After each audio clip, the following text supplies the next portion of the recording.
अजीज़ भाइयों, मैं हूं मोहम्मद इकबाल। आज है 12 अगस्त 2025। आप देख रहे हैं चंपारण न्यूज़ पर दुनिया की बिग न्यूज़ शो। इस शो में आज आपको दिखाएंगे कि अमेरिकी राष्ट्रपति शैतान और जोकर है। इस खबर को बताने से पहले आप तमाम लोगों से गुजारिश करता हूं कि जो भी इस चैनल पर नए हैं वह लाइक एंड सब्सक्राइब कर दें। अमेरिकी राष्ट्रपति शैतान और जोकर है। वेनेजुएला के राष्ट्रपति मादुरो के गुरु जावेज़ ने कहा था, अमेरिका की ओर से मादुरो के खिलाफ $50 मिलियन का इनाम घोषित किया गया है। माना जा रहा है कि ऐसा करके अमेरिका अपनी 26 साल पुरानी खुन्नस निकाल रहा है। 1999 में मादुरो के गुरु जावेज़ के सत्ता संभालने के बाद से दोनों देशों का तनाव बढ़ रहा है। वेनेजुएला के राष्ट्रपति निकोलस मादुरो ट्रंप के निशाने पर हैं। अमेरिका ने उनके खिलाफ $50 मिलियन का इनाम ऐलान कर दिया है। अमेरिका के इस कदम से दुनिया हैरान है कि एक राष्ट्रपति की गिरफ्तारी के लिए तकरीबन 4 अरब रुपया रखे जाने पर दुनिया तरह तरह की क्यास लगा रही है। वेनेजुएला के विदेश मंत्री इवान गिल ने तो इसे बकवास ही बता दिया। हालांकि अमेरिका ने मादुरो के खिलाफ इतनी बड़ी राशि का इनाम यूं ही घोषित नहीं किया, बल्कि इसकी जड़ें काफ़ी गहरी बताई जा रही है। ये भी माना जा रहा है कि ट्रंप अपनी 26 साल पुरानी मादुरो के गुरु द्वारा किए गए कारनामों का बदला ले रहे हैं। आइए देखते हैं 26 साल पहले हुआ क्या था। वेनेजुएला और अमेरिका के बीच विवाद की शुरुआत हुई थी तकरीबन 26 साल पहले। दरअसल 1999 में वेनेजुएला की कमान जावेज़ ने संभाली थी। राष्ट्रपति बनने के तुरंत बाद ही अमेरिका के खिलाफ मोर्चा खोल दिया। ये तनाव इतना बढ़ा कि अमेरिका ने तख्ता पलट की कोशिश कर दी थी, हालांकि सफलता नहीं मिल सकी। ऐसा कहा जाता है कि जिस विचारधारा से अमेरिका परेशान है उसका बीज जावेज़ ने बोया था।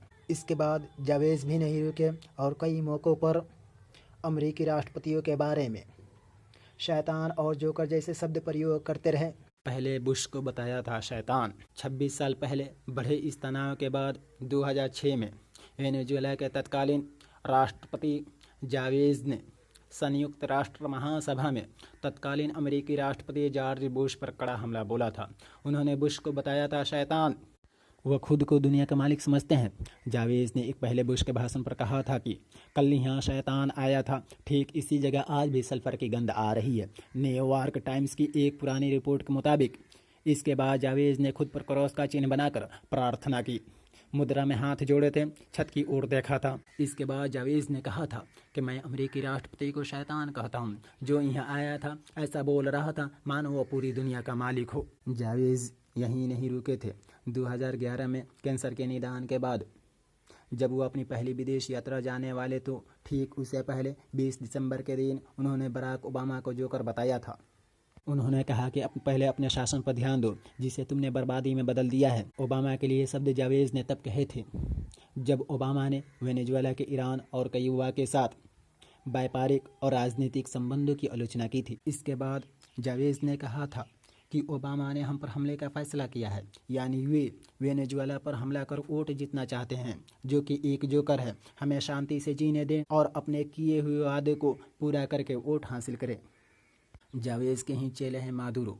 वेनेजुएला के राष्ट्रपति मादुरो जावेज़ के ही चेले कहे जाते हैं। वह 1999 से 2013 तक सरकार में रहे। जावेज़ के सबसे विश्वस्त करीबियों में वो शामिल थे। वह लंबे समय तक उनके विदेश मंत्री रहे और बाद में उपराष्ट्रपति बन गए। 2013 में जावेज़ को जब कैंसर हुआ तो उन्होंने स्पष्ट तौर पर यह कहा था कि अगर उन्हें कुछ होता है तो अगला राष्ट्रपति मादुरो को ही चुना जाए। 2013 में जावेज़ की मौत के बाद मादुरो कार्यवाहक राष्ट्रपति बने और बाद में चुनाव जीतकर राष्ट्रपति बन गए। रही बात की अमेरिका ने वेनेजुएला के राष्ट्रपति मादुरो पर $50 मिलियन का इनाम घोषित क्यों किया, जो कि ओसामा बिन लादेन से भी ज़्यादा है। इसका कारण यह है, यह इनाम मादुरो पर नशीले पदार्थों की तस्करी, अंतर्राष्ट्रीय आतंकी संगठनों के साथ गठजोड़ और अवैध ईरानी प्रवासियों को अमेरिका में भेजने के चलते इनाम घोषित किया गया है। अमेरिकी अटॉर्नी जनरल पाम बांडी ने एक्स पर एक वीडियो जारी करते हुए कहा कि मादुरो आतंकवादी संगठनों जैसे ट्रेन डे अरागुआ, सिनालोआ और कार्टेल ऑफ द सन के साथ मिलकर अमेरिका में खतरनाक नशीले पदार्थों और हिंसा फैला रहे हैं। वह दुनिया के सबसे बड़े ड्रग ट्रैफिकर्स में से एक है और राष्ट्रीय सुरक्षा के लिए खतरा है। उन्होंने मादुरो को दुनिया के सबसे बड़े नार्को तस्करों में से एक और अमेरिका की राष्ट्रीय सुरक्षा के लिए खतरा बताया। तब तक के लिए सलाम, फिर मिलेंगे अगले वीडियो में।